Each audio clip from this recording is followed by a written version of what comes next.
In our case, we've always been reluctant to apply too much upwards surprise to the US dollar purely on the Trump story. We will be a bit reluctant to do that. In our view, the economy, the Fed, is very much a supporting story for the US dollar, and we still see it tracking a little bit higher towards the end of the year. So it's still maybe potentially another 4% or so. Okay, but not a huge amount, only 4%. Not a huge amount, but we haven't yet got to the peak in the US dollar.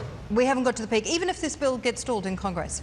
Even so, I mean, near term there will be volatility, and there's obviously downside risk to not only the US dollar, but treasury yields and equities. But it's still kind of within the ranges, and we don't see a massive downside risk for the US dollar. So was there anything that surprised you this morning, Rodrigo, when you looked at the RBNZ? You know? No, not really.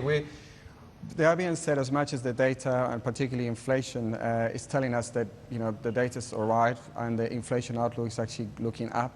The RBN said is very much a reluctant hiker at the moment. It doesn't want to talk about the possibility of rate hikes just yet, and we still think that it's going to take a little bit of time for the RBN said to change its tune.